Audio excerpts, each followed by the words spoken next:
Welcome to Mehta PG college. तो हमारी NMR spectroscopy की सीरीज़ चल रही है। एनएमआर स्पेक्ट्रोस्कोपी के अंदर आज हम एक टॉपिक पढ़ेंगे जिसका नाम है हमारा स्पिन डीकपलिंग। ठीक है, स्पिन डीकपलिंग से पहले अगर बात करें तो हमने स्पिन कपलिंग हम देख चुके थे। ठीक है, स्पिन कपलिंग में हमने क्या बोला था कि हमारे दो जो प्रोटॉन्स होते हैं नेबरिंग प्रोटॉन, वो एक दूसरे के साथ इंट्रैक्शन करते हैं और उनकी वजह से जो होता है वो हमारा स्पिन के अंदर जो कपलिंग की वजह से स्प्लिटिंग हमें दिखती थी। हमने यही बात जो थी वो स्पिन कपलिंग में बोली थी। अब हमने क्या लगाया है आगे, डीकपलिंग। ठीक है, डीकपलिंग का मतलब क्या है? तो देखो इसी फिनोमिनन को ना हम डबल रेजोनेंस भी कह सकते हैं। Double resonance. अब जब हमने स्पिन कपलिंग का पूरा फिनोमिनन देखा था, ठीक है, एक दो लेक्चर्स हमने उसके अंदर लिए थे, हमने उसका कॉज भी बताया था, हमने उसका फिजिकल बेसिस बताया था, साथ ही साथ हमने उसके न्यूमेरिकल पोर्शन भी दे दिए थे। शायद 3 लेक्चर्स के अंदर ये चीज़ हमने कंप्लीट करी थी। ठीक है, अब अगर हम बात करें कि मैम रेजोनेंस क्या था, तो हमने ये बोला था कि जब हम किसी के ऊपर मैग्नेटिक फील्ड अप्लाइड कर रहे थे तो उसके अंदर क्या हो रहा था, हमारी 2 स्पिन्स जनरेट हो रही थी। जब 2 स्पिन्स हमारी जनरेट हो रही थी तो वहाँ पे क्या हो रहा था कि हमारा रेजोनेंस अकर हो रहा था। क्या कर रहा था? देखो एनएमआर में हमने यही पढ़ा था कि जब हम रेडियो फ्रीक्वेंसी अप्लाई करते हैं तो एक स्पिन से हमारी दूसरी स्पिन के अंदर जो होता है चेंज होता है और जो हमारा रेजोनेंस के करता है। हमने ये बताया था ना, हमने कुछ इस तरीके का डायग्राम बताया था। मैंने ये बताया था प्रीसेशन फ्रीक्वेंसी है, फिर रेडियो वेव फ्रीक्वेंसी अगर हमने अप्लाई कर दी है तो यहाँ पे चेंज हो जाता था। अगर ये प्लस हाफ स्पिन का था तो यहाँ पे आके ये कितना हो रहा था, माइनस हाफ स्पिन का, इस तरीके से मेरा हो रहा था। तो हमने यही चीज़ बोली है। स्पिन कपलिंग में भी हमने यही बोला था कि जो हमारे 2 नेबरिंग प्रोटॉन्स होते हैं वो क्या करते हैं, कपल करते हैं और उसके बाद उनके अंदर क्या होता है, हमारा इंट्रैक्शन होता है और इंट्रैक्शन के कारण रेजोनेंस भी डेवलप होता है। भाई स्पिन कपलिंग के दौरान हमने क्या कहा था, हमने प्रोटॉन कर देखी थी। प्रोटॉन को हमने क्या बोला था, एक टाइनी बार मैग्नेट की तरह बिहेव करता है। अब जब वो टाइनी बार मैग्नेट की तरह बिहेव करता है तो हमने वहीं पे ये चीज़ बोली थी कि उसके अंदर कहीं ना कहीं रेजोनेंस भी डेवलप होता है। रेजोनेंस क्यों डेवलप हो रहा था? क्योंकि with in the molecule magnetic field के अलोंग भी डायरेक्शन थी और विद इन द मॉलिक्यूल जो था वो aligned against with magnetic field था।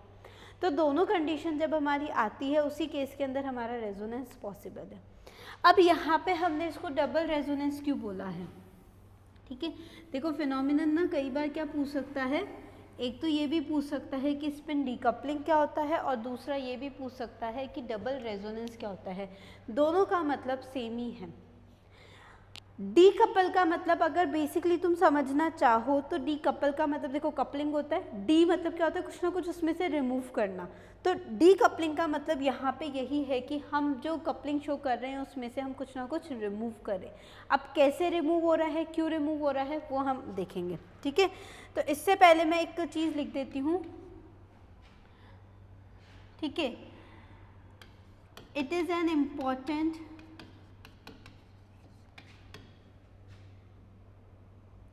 tool to simplify the spectrum। ठीक है, इंपॉर्टेंट टूल है जिससे हम क्या कर सकते हैं, सिंप्लीफाई कर सकते हैं हमारे स्पेक्ट्रा को। अब सिंप्लीफाई करने के लिए हमें क्या है कि हमने क्यों बोला कि सिंप्लीफाई करेंगे, ये चीज़ हम जब अभी थोड़ा सा बाद में आगे चलेंगे तब मैं बताऊंगी। ठीक है, अब हम बात करते हैं कि होता क्या है। तो it involves the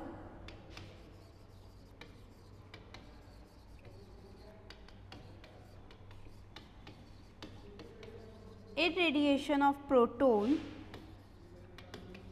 with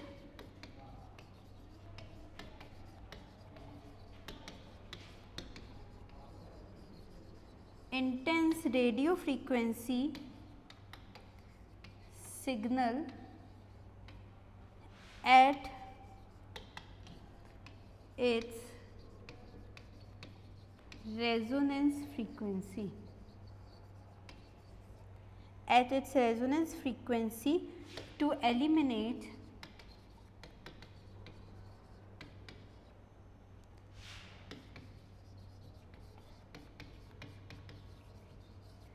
completely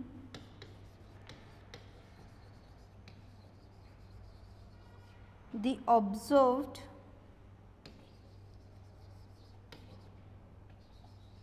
coupling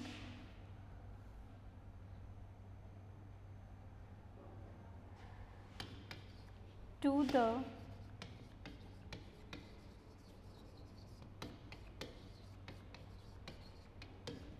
ये तो इसका स्टेटमेंट है, ठीक है। स्टेटमेंट ऐसे है कि इसने ये बोला है कि हम एक ही प्रोटॉन के ऊपर, देखो पहले से रेडियो फ्रीक्वेंसी थी, हमने क्या बोला कि हमने वापस से रेडिएशन करा है उसके ऊपर इंटेंस रेडियो फ्रीक्वेंसी का। जैसे ही हम इंटेंस रेडियो फ्रीक्वेंसी डालते हैं तो जो सिग्नल हमारा रेजोनेंस फ्रीक्वेंसी के कारण आना चाहिए था वो एलिमिनेट हो जाता है because of the near by proton.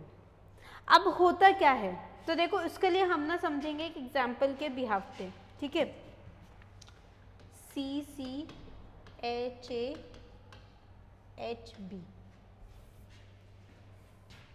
ठीक है।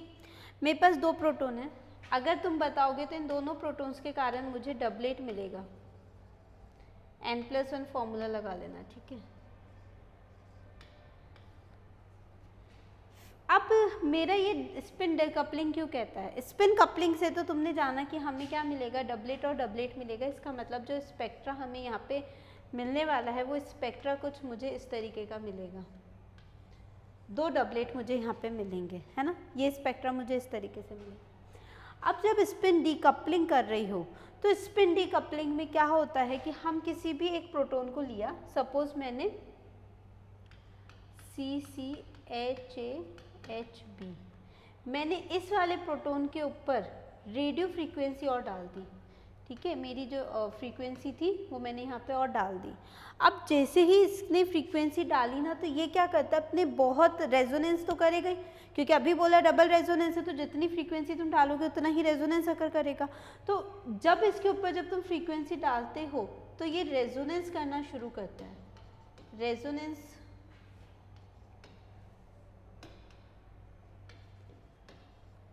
starts which occurs at larger frequency, जो क्या होता है, अकर होता है लार्जर फ्रीक्वेंसी पे। जैसे हमने इंटेंस रेडियो वेव फ्रीक्वेंसी डालोगे किसी भी एक प्रोटॉन के ऊपर, सपोज मैंने HA प्रोटॉन के ऊपर इरेडिएट किया है, ठीक है। तो HA प्रोटॉन के ऊपर जब तुम हायर अमाउंट ऑफ फ्रीक्वेंसी यहाँ पे डालोगे तो ये क्या करेगा, लार्जर फ्रीक्वेंसी के ऊपर रेजोनेंस स्टार्ट करता है, और जैसे ही लार्जर फ्रीक्वेंसी के ऊपर रेजोनेंस स्टार्ट करता है it do not couple with neighbouring proton. अब नेबरिंग प्रोटॉन क्या था हमारे पास, HB। मतलब अब अगर हमने एक किसी भी प्रोटॉन के ऊपर हमने इरेडिएशन डाला तो मेरा जो दूसरा वाला प्रोटॉन है वो क्या करेगा, उसके साथ कपल करने की कंडीशन नहीं रखेगा।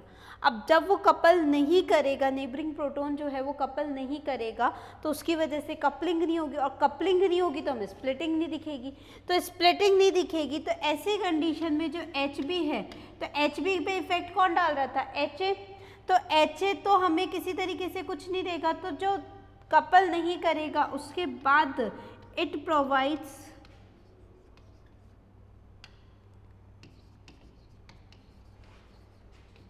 Singlet for HB proton. हमें जो है ना वो क्या मिलेगा, यहाँ पे सिंगलेट मिलेगा HB प्रोटॉन के लिए। तो अब जो हमारा स्पेक्ट्रा अगर हम बनाओगे तो स्पेक्ट्रा देखो कैसे बनाते हैं इसका,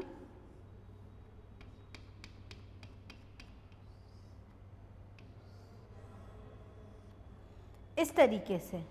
अब मैम आपने ये क्या बनाया है, तो देखो इसका मतलब ये है, इसका मतलब ये है कि ये जो था ना ये मेरा HA प्रोटॉन है। HA प्रोटॉन की वजह से मुझे डबलेट मिलना चाहिए था, स्पेक्ट्रा एक्चुअल ये मिलना चाहिए था, लेकिन जैसे ही हमने हायर फ्रीक्वेंसी यहाँ पे अप्लाई करते हैं तो ज़्यादा रेडिएशन अमाउंट स्टार्ट करते हैं तो वो रेजोनेंस करता है लार्जर फ्रीक्वेंसी के कारण, जिसकी वजह से अब इन दोनों का, इसका मतलब देखो पहले तो चलो इस स्पेक्ट्रा को समझ लो कि ये HA है और ये मुझे मिलेगी HB की।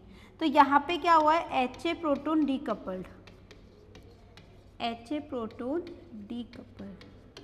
इसका मतलब ये हुआ कि जो मैंने अभी बताया था डीकपल के अंदर की कपलिंग के कारण, डीकपलिंग के कारण क्या होगा, उसका सिग्नल जो है वो एलिमिनेट हो जाएगा। तो मेरा जो HA का सिग्नल मुझे डबलेट की फॉर्म में मिलना चाहिए था वो क्या हुआ है, यहाँ पे एलिमिनेट हो गया ना HA के ऊपर, क्योंकि HA के ऊपर तो फ्रीक्वेंसी डाल दी तो वो तो इंट्रैक्शन अब करेगा ना HB के साथ करेगा, तो HB के साथ भी नहीं करेगा तो HB को भी सिंगलेट ही प्रोवाइड करेगा। तो इस तरीके से हमारा ये फिनोमिनन यहाँ पे अकर होता है। तो हम यहाँ पे ये लास्ट लाइन ये भी लिख सकते हैं कि it provides singlet for HB proton and eliminate the rest signal. जो भी बचा हुआ सिग्नल है उसको क्या करेगा, एलिमिनेट कर देगा, एंड एलिमिनेट इट्स सिग्नल। ठीक है, तो ये कुछ हमारा स्पिन डीकपलिंग का फिनोमिनन होता है। अब हुआ क्यों, देखो अगर मैं बात करूं कि ये वाले जो था ये मेरा HA प्रोटोन का स्प्लिटिंग है, ठीक है, ये मेरी थी HB प्रोटोन की। जब नॉर्मली रेडिएशन कर रहे हो तो मेरा जो फिनोमिनन है वो कुछ इस तरीके से आएगा HA एंड HB की फॉर्म के अंदर। ठीक है, हम बात करते हैं कि अब मैंने HA के ऊपर सपोज करा मैंने हायर फ्रीक्वेंसी डाल दी, ठीक है, रेडिएशन करा रेडियो वेव फ्रीक्वेंसी के साथ विथ हायर फ्रीक्वेंसी। क्या होता है, ये इतना हायर एनर्जी के अंदर चला जाएगा रेजोनेंस करने के लिए। अब मेरा HB प्रोटोन जो है ना वो यहाँ पे है। अब जब HB प्रोटोन यहाँ पे है तो क्या ये इंट्रैक्शन कर रहा है, नहीं कर रहा। तो जब ये यहाँ पे इंट्रैक्शन नहीं कर रहा अपने नेबरिंग प्रोटोन के कारण, इसी वजह से हमें वहाँ पे क्या मिलेगा, किसी भी तरीके का सिग्नल वहाँ पे नहीं मिलेगा। भाई हम तो यही बोलते हैं ना कि कपलिंग हो रही थी इसीलिए हमारी स्प्लिटिंग होती है और सिग्नल इसीलिए हमें प्रोवाइड होता है। तो जब कपलिंग नहीं होती, नेबरिंग प्रोटोन का इंट्रैक्शन नहीं लग रहा है, जिस वजह से हमें क्या होगा कि यहाँ पे किसी भी तरीके की स्प्लिटिंग नहीं मिलेगी और जो स्पेक्ट्रा हमें मिलेगा उसके अंदर हम एक को डीकपल बता लेंगे, मतलब उसकी पीक हमें उस स्पेक्ट्रा में नहीं मिलेगी। अब जब पीक नहीं मिलेगी तो इसका मतलब स्पेक्ट्रा क्या हो गया, हमारा सिंप्लीफाई हो गया। मतलब हाँ, हमें ये पता लग जाएगा कि अगर हमें वो पीक नहीं मिल रही है तो उसका मतलब ये बताएगा कि जो हमारा स्पेक्ट्रा है बहुत ज़्यादा सिंप्लीफाई हो चुका है। ठीक है, सिंप्लीफाई क्यों हुआ, क्योंकि देखो अभी हम बोल रहे थे कि भाई 2 डबलेट यहाँ पे हमें मिल रहे हैं। अब 2 डबलेट की जगह अगर हमें यहाँ पे एक सिंगलेट मिल रहा है HB प्रोटोन का, तो उसकी स्टडी करना ज़्यादा इजी है एज कम्पेयर टू 2 डबलेट की। इसी वजह से हमारा देखो अभी तो हमने क्या एक नॉर्मल सा लिया HA एंड HB, क्या होगा इस समय पर बहुत बड़ा मॉलिक्यूल है तो हम बोलते हैं कि बहुत मल्टीप्लेट्स भी आते हैं हमारे पास, है ना। तो जब मल्टीप्लेट्स आते हैं तो उनकी स्टडी हमारे लिए थोड़ी टिपिकल हो जाती है, उनका स्पेक्ट्रा एल्यूसिडेट करना हमारे लिए बहुत टिपिकल टास्क हो जाता है। अब जब ऐसी कंडीशन आती है तो हम इसीलिए कहते हैं कि भाई डीकपल कर दो एक को, ताकि हमारा एक पीक हमें अच्छे से जो है ना वो इंटेंसली मिल जाएगी। भाई 2 डबलेट मिलेगी तो उसी कंडीशन के ऊपर। तो हमने ही बोला कि एक ही अगर हमें सिंगलेट पीक मिल जाएगी तो वो हमें बहुत ईजिली से हम उसकी स्टडी कर सकते हैं उस स्पेक्ट्रा की। ठीक है, तो इस वजह से हमारा ये स्पेक्ट्रा जो है वो हम अच्छे से स्टडी कर सकते हैं। अब अगर मैं बात करूं कि मैंने यहाँ पे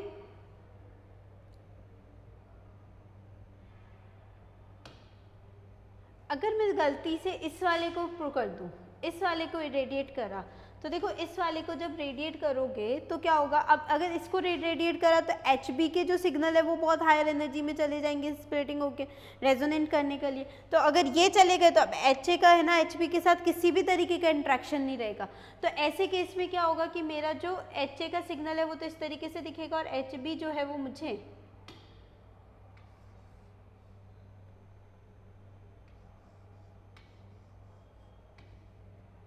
ये मेरा HB हो गया और ये मेरा HA हो गया। यहाँ पे मुझे HA का सिंगलेट पीक मिलेगी। अब सिंगलेट क्यों मिलेगी, जब HB का किसी तरीके से इंट्रैक्शन नहीं है तो n+1 करोगे तो 0+1 हो जाएगा। 0+1 करते ही सिंगलेट पीक आएगी, तो यहाँ पे हमें क्या मिलेगा, सिंगलेट पीक यहाँ पे हमें अवेलेबल होगी। तो यहाँ पे हम बोल सकते हैं HB प्रोटोन डीकपल। अब हमें ये चीज़ ध्यान रखनी है कि जिसके ऊपर भी हम रेडिएशन डालेंगे उसका जो पीक होगा, उसका जो सिग्नल होगा वो हमारे स्पेक्ट्रा से एलिमिनेट हो जाएगा, वो हमें वहाँ पे विजिबल नहीं होगा। और साथ ही साथ जब उसका स्पेक्ट्रा एलिमिनेट होगा तो नेबरिंग प्रोटोन के ऊपर भी इंट्रैक्शन जो है वो नहीं दिखेगा, क्योंकि स्पेक्ट्रा कब मिलता है, जब नेबरिंग प्रोटोन स्प्लिटिंग कब देखने को मिलती है, जब नेबरिंग प्रोटोन का इंट्रैक्शन हो। जब नेबरिंग प्रोटोन वहाँ से हमने डिकपल कर दिया, उसको एलिमिनेट कर दिया, तो उस तरीके से ना तो उसके किसी तरीके की हमें पीक अवेलेबल होगी और ना ही उसका दूसरे प्रोटॉन के ऊपर मतलब नेबरिंग प्रोटॉन के ऊपर इंट्रैक्शन होगा। तो ये हमारा पूरा का पूरा फिनोमिनन इसके ऊपर बेस्ड होता है, जिसको हम बोलते हैं हमारा स्पिन डीकपलिंग। ठीक है, इतना हमने जो समझा था वो एक नॉर्मल से एग्जाम्पल के साथ समझा था। अब एक चलते हैं एक एग्जाम्पल के साथ ताकि हम थोड़ा सा और डिटेलिंग इसकी पढ़ सकें। ठीक है, तो हम एक एग्जाम्पल ले लेते हैं।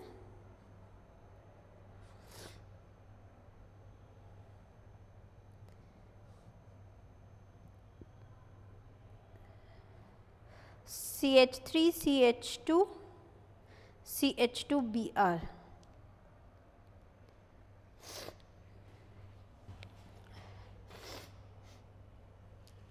देखो अब एक एग्जाम्पल ले लेते हैं, CH3 CH2 CH2Br, ताकि हम समझ सकें। कई बार क्वेश्चन में ऐसा लिखा आ सकता है कि when we decouple this type of proton then what happen to the spectra, क्योंकि स्पेक्ट्रा तो सिंप्लीफाई होगा ही होगा और नेबरिंग प्रोटोन का किसी भी तरीके से जो है वो इंट्रैक्शन भी नहीं लगेगा, है ना। तो यहाँ पे हम देखें, अब देखो सबसे पहले तो हम ना इसकी स्पिन्स को चेक कर लेते हैं एक बार। सपोज मेरा ये A, B और C 3 टाइप के मेरे यहाँ पे प्रोटोन अवेलेबल है। मुझे ये बताओ A के लिए क्या है, ट्रिपलेट की कंडीशन, इसके लिए भी क्या है, ट्रिपलेट की कंडीशन है। ठीक है, दोनों के लिए क्या आ रही है हमारे पास, ट्रिपलेट और ट्रिपलेट कंडीशन आ रही है। B वाले प्रोटोन की बात करो तो देखो B वाले प्रोटोन के लिए क्या आ जाएगा, 3+1 और 2+1 यही होगा। ठीक है, 4 × 2 कुछ इस तरीके से मेरा जाएगा, जो कि हमें क्या देगा, मल्टीप्लेट। अब मल्टीप्लेट ये दे रहा है तो हम इसको ये बोल लेते हैं चलो कि 5+1 करके इसको सेक्सटेट की फॉर्म में भी लिख लेते हैं। या तो हम इसको मल्टीप्लेट बोले या फिर हम इसको सेक्सटेट बोले। ठीक है, 2 तरीके से हम इसको रिप्रेजेंट कर सकते हैं। कई बार क्या होता है डेटा दोनों तरीके से गिवन होता है कि ये दोनों प्रोटॉन्स को एक काउंट कर लेता है और इस तरीके से, तो हमने तो ये बोला कि ये हमें क्या दे रहा है, मल्टीप्लेट दे रहा है। सेक्सटेट भी इज इक्वल्स टू हमारा देखो मल्टीप्लेट ही होता है, तो ऐसी कोई घबराने की बात नहीं है कि मैंने सेक्सटेट लिखा मल्टीप्लेट नहीं लिखा, वो कोई दिक्कत नहीं है। अब अगर हम इसका स्पेक्ट्रा देखोगे तो जो इनिशियली इसका स्पेक्ट्रा आना चाहिए ना, वो कैसा आता है। हमने ये बोला था कि अगर मेरे किसी भी इलेक्ट्रॉन विड्रॉइंग ग्रुप यहाँ पे अटैच है, कोई भी इलेक्ट्रोनेगेटिव ग्रुप यहाँ पे अटैच इस वाले प्रोटॉन, तो ये सबसे ज़्यादा क्या हो जाता है, मेरा डी शील्ड हो जाता है। और डी शील्ड हो जाता है तो हम ये जानते हैं कि ये मेरी TMS स्केल है, और जितना डी शील्ड होगा उतना ही डी शील्डिंग की तरफ जाता है, हायर वैल्यू के पास। हायर वैल्यू के पास जाएगा तो मुझे जो मेरा इधर प्रोटॉन का मिलेगा, ये कौन सा प्रोटॉन हो गया, मेरा HC हो गया। ठीक है, B के पास देखो तो कहीं ना कहीं इसके पास थोड़ा इफेक्ट पड़ेगा। दूसरा ये मेरा 1 डिग्री और ये मेरा 2 डिग्री है। 2 degree is more deshielded than 1 degree. इसका 0.9 होता है, इसकी वैल्यू जो है वो 1.3 होती है। तो इसका मतलब जो मुझे यहाँ पे जो मिलेगा वो मुझे यहाँ पे ऐसे कुछ मल्टीप्लेट्स मिलेगा। ठीक है, कुछ सेक्सेट की फॉर्म में मुझे मिला। फिर मिलेगा मुझे यहाँ पे ट्रिपलेट मिला। तो ये मेरा देखो HC का हो गया, ये मेरा HB प्रोटोन का हो गया और ये मेरा HA प्रोटोन का ग्राफ हो गया। ठीक है, तो मिलना इनिशियली मुझे कुछ इस तरीके का स्पेक्ट्रा मिलना था, बट अब हम क्या पढ़ रहे हैं कि हमारी स्पिन डीकपलिंग हुई। ठीक है, स्पेक्ट्रा तो देखो समझ आ गया, हमें कोई वैल्यूज़ नहीं पता करनी है क्योंकि वैल्यूज़ थोड़ी सी चेंज हो सकती हैं। वैसे अगर बात करोगे तो इसके लिए 0.9 आती है, 1.3 होती है, और अगर इसमें कुछ डी शील्ड हो रहा है तो हम 1 या 2 के अराउंड एडअप कर दोगे तो 2.3 के आसपास इसकी वैल्यू पहुंच जाती है। तो हमने यही चीज़ इस तरीके से हमारा स्पेक्ट्रा यहाँ पे ड्रॉ करा है। हाँ, ये वैल्यूज़ बताने की ज़रूरत नहीं है, लेकिन इतना पता होना चाहिए कि कौन सी पीक पहले आएगी, क्योंकि देखो इधर वाला ग्रुप हम बोलते थे जब हमने केमिकल शिफ्ट पढ़ा था, ये हमारा शील्डेड होता है, ये वाला एरिया ये मेरा डी शील्डेड एरिया होता है। ठीक है, बीच के अंदर जहाँ पे भी है तो 2 डिग्री वाली वैल्यू यहाँ लाई कर रही है, तो इस तरीके से हम ये स्पेक्ट्रा ड्रॉ कर सकते हैं। अब हम क्या लेंगे, डिफरेंट केस लेते हैं। केस 1 क्या लिया हमने, वी डीकपल HA प्रोटोन। क्या करा है हमने, HA प्रोटोन को डीकपल कर दिया। अब जैसे ही हमने HA प्रोटोन को डीकपल किया तो देखो क्या होगा, यहाँ पे CH3 CH2 CH2Br। जैसे इसको हमने डीकपल किया है, इस वाली वैल्यू को मैंने यहाँ पे डीकपल कर दिया। जैसे ही डीकपल करोगे ना, यहाँ पे क्या चीज़ आ जाएगी कि मेरी ये अब इसकी वजह से यहाँ पे किसी तरीके का इंट्रैक्शन नहीं होगा, इसका मतलब इसकी पीक तो अब हमें मिलेगी ही नहीं, ठीक है। अब इसकी वजह से ये वाला इंट्रैक्शन तो हट गया, ये मेरा ए था,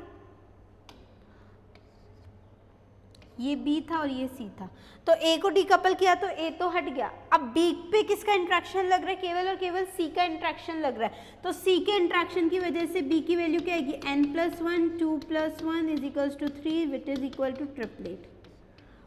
सी के ऊपर देखो पी का इंट्रैक्शन लग रहा है, क्योंकि यहाँ पे किसी तरीके का कोई इफेक्ट नहीं आया, तो यहाँ पे भी n+1 लगाओ, 2+1 कितना आएगा हमारा, ट्रिपलेट।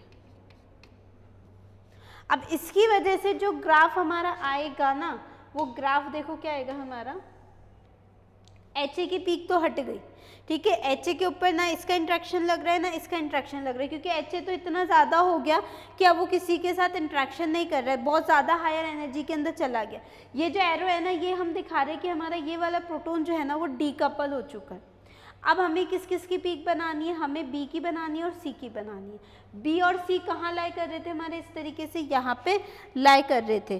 तो जब स्पेक्ट्रा आप ड्रॉ करेंगे तो स्पेक्ट्रा में हम क्या बताएंगे, देखो HC की पीक आ गई, उसके बाद कुछ मल्टीप्लेट की तरह इसकी पीक आ जाएगी हमारे पास, और जो मेरा HA वाला है वो मेरा कुछ इस तरीके से डीकपल हो गया, तो यहाँ पे मुझे क्या मिल गया, डीकपल। तो ये मेरा यहाँ पे C वाला हो गया, ये मेरा यहाँ पे B हो गया और ये मेरा A हो गया। अब A वाले प्रोटॉन क्या हो गया, मेरा डीकपल। एक मिनट गलती कर दी ना, ट्रिपलेट और ट्रिपलेट ही आएगा, ठीक है। जब हम यहाँ लिख रहे हैं ट्रिपलेट, तो पता नहीं मैंने क्यों वहाँ पे ड्रॉ करा, ये ट्रिपलेट आएगा, ठीक है। ट्रिपलेट और ट्रिपलेट ही अब हमें यहाँ पे पीक्स मिलेंगी, और यहाँ पे जो मिलेगा वो मुझे HA का ये मेरा जो प्रोटॉन है वो डीकपल होते मिल जाएगा। HA हो गया, HB हो गया, HC हो गया, इस तरीके से मेरे जो है ये प्रोटॉन सब मुझे यहाँ पे मिलेंगे। अब देखो यहाँ से ये स्पेक्ट्रा पढ़ना आसान था, ये वाला स्पेक्ट्रा, दोनों ट्रिपलेट ट्रिपलेट आ रहे हैं, इसको पढ़ना ज़्यादा ईजी है ना as compare to this spectra. तो इसीलिए हमने कहा कि जो हमारी डीकपलिंग होती है वो हमारे स्पेक्ट्रा को क्या करती है, सिंप्लीफाई करती है। अब जैसे ही उसने हमारे स्पेक्ट्रा को सिंप्लीफाई कर दिया, अब हमारे पास ये है कि अब हम इसकी स्टडी कर सकते हैं और हमारे मॉलिक्यूल को डिटरमाइन कर सकते हैं कि हमारा मॉलिक्यूल कैसा आता है। तो हम अब थ्योरी देखो समझ लिया, थ्योरी नहीं लिख रही हूँ मैं, थ्योरी में क्या लिखोगे, वी डीकपल HA प्रोटॉन, तो जब हमें पीक मिलेगी उसके अंदर हमारे HA प्रोटॉन का किसी भी तरीके का कोई इंट्रैक्शन नहीं होगा, जिसकी वजह से हमें B और C क्या मिलता है, हमें ट्रिपलेट और ट्रिपलेट। ये हो गया हमारा पहला केस, ठीक है। ग्राफ हमने यहाँ पे देख ही लिया। बात करते हैं हमारे दूसरे केस की, case second. We decouple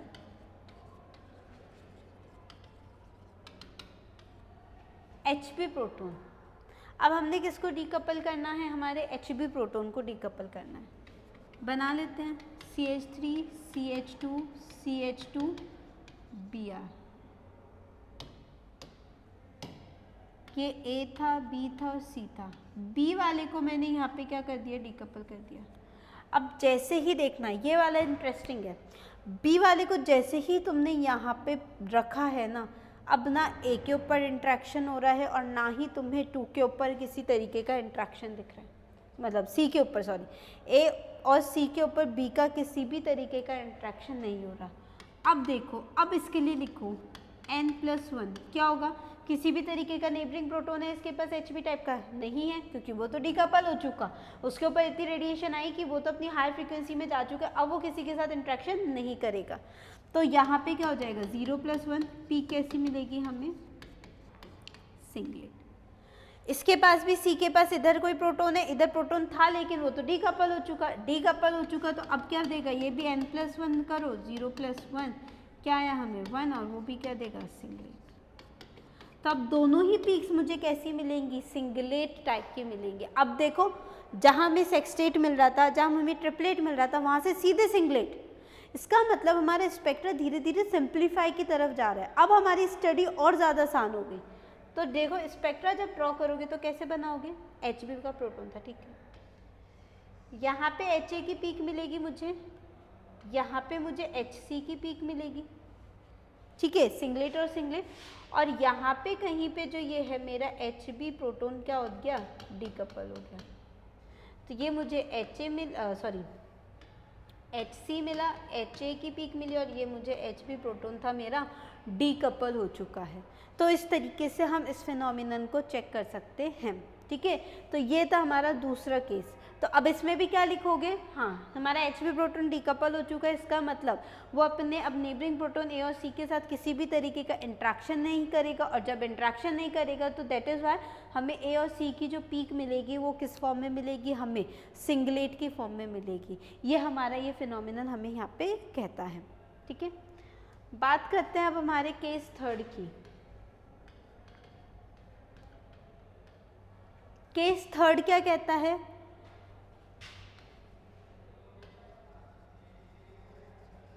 decouple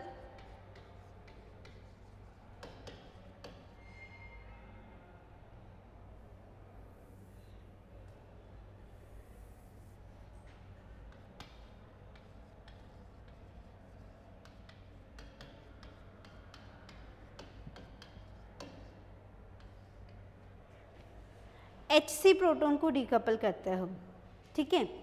अब देखो जैसे ही हमने HC प्रोटॉन को डीकपल किया, HC प्रोटॉन के लिए भी लिखो कंडीशन यहाँ पे,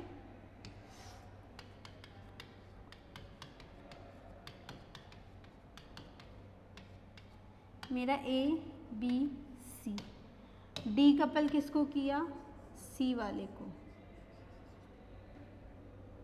अब जैसे ही तुमने यहाँ पे C वाले को डीकपल करा तो A के पास तो देखो अभी भी B वाले का इंट्रैक्शन लग रहा है ना, जब B वाले का इंट्रैक्शन लगेगा लिखो फॉर्मूला n+1 कितना आएगा 2+1, ठीक है। जैसे 2+1 लिखोगे 3 के लिए कंडीशन क्या आएगी, ट्रिपलेट की। अब हमने क्या करा है, B के किसका इंट्रैक्शन लगेगा, 3 वाले का, C वाले का तो किसी तरीके का कोई इंट्रैक्शन नहीं लगेगा ना B के ऊपर, क्योंकि C तो डीकपल हो चुका।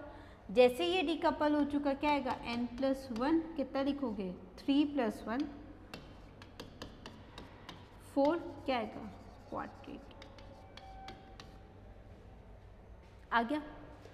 अब स्पेक्ट्रा ड्रॉ करने की बारी आई। तो अब स्पेक्ट्रा अगर हमें ड्रॉ करना है तो क्या बताएंगे कि भाई हमें तो क्वाड्रेट मिलेगा, और हमें क्या मिलेगा, साथ ही साथ ट्रिपलेट मिलेगा। ड्रॉ कर लेते हैं स्पेक्ट्रा, ये लो। स्पेक्ट्रा ड्रॉ करने के लिए C वाला तो क्या हो जाएगा, डीकपल,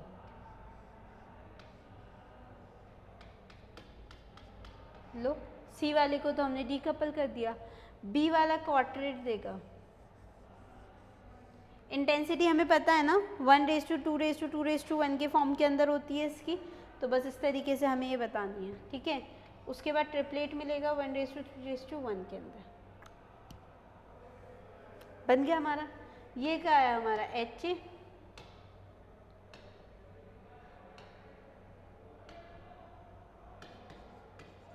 ये क्या आया मेरा HB, ये क्या आया मेरा HC। तो इसका मतलब क्या हुआ कि जो हमारा C वाला प्रोटॉन था वो डीकपल हो चुका है।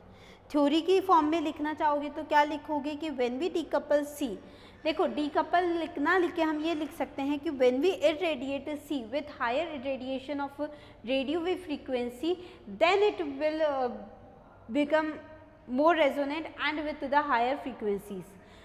With that higher frequency it will not interact with its neighboring proton, and then it will peaks with eliminate and other also not interaction. That is why other peaks will also give some simpler form. अब simpler form में क्या दी भाई, हमें तो quadrat और triplet initially जब देखा था ना तुमने, इनिशियली स्पेक्ट्रा देखो इसका, इनिशियल स्पेक्ट्रा हमें कुछ इस तरीके का मिल रहा था कि हमें ट्रिपलेट सेक्सटेट ट्रिपलेट इस तरीके का, या फिर हम इसको बोल सकते थे कि Hb प्रोटॉन मेरा मल्टीप्लेट मिल रहा था। लेकिन आगे जाके तो हमारा केस ही चेंज हो गया। आगे जैसे जैसे हमने A को डीकपल किया हमें पता चला 2 हमें ट्रिपलेट ही मिले, B को कपल किया तो सिंगलेट मिला, सी को डीकपल किया तो ट्रिपलेट और क्वार्टेट मिला। तो स्पेक्ट्रा कहीं ना कहीं क्या हो रहा है हमारा, फर्दर सिंप्लीफाई हो रहा है। और जब इस तरीके की कंडीशन हमारे पास आ रही है, इस तरीके की कंडीशन के जब फिनोमिनन जब हमारे पास अराइज हो रहे हैं, तो इसी फिनोमिनन को हम क्या बोलते हैं, हमारा डीकपलिंग। अब मैम डबल रेजोनेंस क्यों बोला? डबल रेजोनेंस इसीलिए बोला कि हाँ, हर मैग्नेटिक फील्ड के ऊपर जब ये हम नॉर्मल स्पिन स्पिन कपलिंग कर रहे हैं, तब यहाँ पे भी तो हमने किसी तरीके का फिनोमिनन अप्लाई करा है। और जब फिनोमिनन हम मैग्नेटिक फील्ड यहाँ पे अप्लाई कर रहे थे, तो हम यही तो बोल रहे थे कि एक इसके साथ इंट्रैक्शन कर रहा है तो इसके साथ ये इंट्रैक्शन कर रहा है, और various combinations of magnetic field हम बनाते थे। वहाँ पे जब हम वेरियस कॉम्बिनेशन हम मैग्नेटिक फील्ड के बनाए थे, तो उसके बाद हमने यही चीज़ वहाँ पे बोली थी कि वहाँ पे भी तो कपलिंग हो रही है, वहाँ पे भी स्प्लिटिंग हो रही है। जब रेडियो वेव फ्रीक्वेंसी डाल रहे हो तो रेजोनेंस हो तो रहा है, यहाँ पे बस तुमने क्या करा है, उसकी फ्रीक्वेंसी को और इंटेंस कर दिया, उसकी फ्रीक्वेंसी इंटेंस कर दी और केवल एक के ऊपर अप्लाई किया। तो एक के ऊपर अप्लाई करने के कारण एक तो क्या होगा, हाई फ्रीक्वेंसी में चला जाता है। अब रेजोनेंस कहीं ना कहीं यहाँ पे भी तो हो रहा है। जब एक और बार तुमने फ्रीक्वेंसी अप्लाई करी, भाई एक बार कर दी, दूसरी बार जैसी फ्रीक्वेंसी अप्लाई करी तो ये वाला तो अपनी हायर एनर्जी में चला गया, बट अभी भी रेजोनेंस तो कर रहा है। इसी वजह से हम इस फिनोमिनन को क्या बोलते हैं, डबल रेजोनेंस भी कहते हैं। ठीक है, तो डबल रेजोनेंस बोलो, स्पिन डीकपलिंग बोलो, दोनों फिनोमिनन सेम है। अब स्पिन डीकपलिंग इसीलिए बोला क्योंकि स्पिन देखो, इसकी स्पिन मल्टीप्लिसिटी जो नॉर्मली हमारे एच ए प्रोटोन की, जैसे मैंने इसको यहाँ पे डीकपल किया, एच ए प्रोटोन की नॉर्मल पीक ट्रिपलेट आनी चाहिए थी, लेकिन ट्रिपलेट ना आके इसकी पीक ही यहाँ पे एलिमिनेट हो गई। दूसरा, इसकी वजह से जो ये दूसरे प्रोटोन के ऊपर इंट्रैक्शन कर रहा था वो भी खत्म हो गया। ख़त्म कैसे हुआ? क्योंकि ये अपनी इतनी ज़्यादा हायर फ्रीक्वेंसी में पहुँच चुका है ना कि अब इसके पास बी प्रोटोन के साथ इंट्रैक्शन के लिए किसी भी तरीके की एनर्जी अवेलेबल नहीं है, इसी वजह से इंट्रैक्शन नहीं करेगा, और इंट्रैक्शन नहीं करेगा तो स्प्लिटिंग नहीं होगी। भाई इंट्रैक्शन के लिए हम एक ही चीज़ तो कहते थे भाई, जब हमने इस तरीके का फिनोमिनन हमने बताया तो हमने यही तो बोला था कि जब हमारा इंट्रैक्शन होता है तो उस इंट्रैक्शन के लिए हमारे पास दो चीज़ें होनी चाहिए। देखो इतनी हायर एनर्जी में चला गया, अब यहाँ पे जब ये इंट्रैक्शन कर रहा था तो हमने यही बोला था ना कि इंट्रैक्शन की वजह से स्प्लिटिंग क्यों हो रही थी, कि अगर एच ए है तो या तो एच ए और एच बी सेम डायरेक्शन में हो, या एच ए और एच बी जो है वो डिफरेंट डायरेक्शन में हो। तो ये एच और एच बी सेम डायरेक्शन में और डिफरेंट डायरेक्शन में कब होंगे? जब ये दोनों एक दूसरे के बगल पास में सेम एनर्जी लेवल्स के ऊपर लाई करेंगे। अब जब सेम एनर्जी लेवल्स ही नहीं है, क्योंकि रेडिएशन जो तुम डाल रहे हो उसका स्पिन रेजोनेंस डबल कर रहा है, उसकी एनर्जी को इंक्रीज़ कर रहा है। जैसे ही एनर्जी इंक्रीज़ हो गई, ये एच ए प्रोटोन इतना ज़्यादा अपना चला गया कि बी वाला जो है ना वो देखो कहाँ लाई कर रहा है, कहीं ना कहीं कुछ ही लाई नहीं कर रहा है ना यहाँ पे। अब जब ये लाई नहीं करेगा तो किसी तरीके का हमें इंट्रैक्शन यहाँ पे नहीं मिलना है। तो ये था आज का हमारा पूरा का पूरा स्पिन डीकपलिंग का फिनोमेनन। ठीक है, आई होप कि समझ आया होगा, चीज़ें जो है वो हमने अच्छे से समझी हैं। ठीक है, अब क्या करोगे तुम लोग, स्क्रीनशॉट ले लो।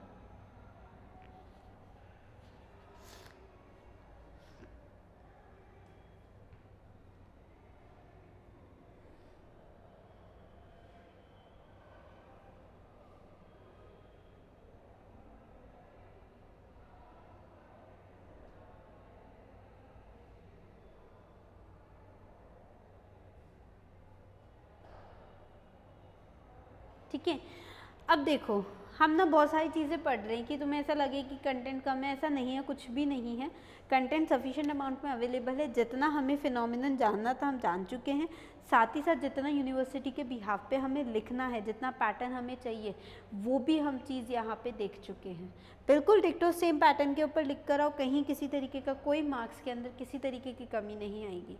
हाँ, अगर थ्योरी और चाहिए, मैंने पहले भी बोला है, मेहता की ई वेबसाइट के ऊपर जाओ, वहाँ पे नोट सेक्शन के अंदर तुम्हें स्टूडेंट कॉर्नर के नोट सेक्शन के अंदर तुम्हें वहाँ पे एमएससी प्री के नोट्स अवेलेबल हो जाएंगे स्पेक्ट्रोस्कोपी के पेपर के अंडर में।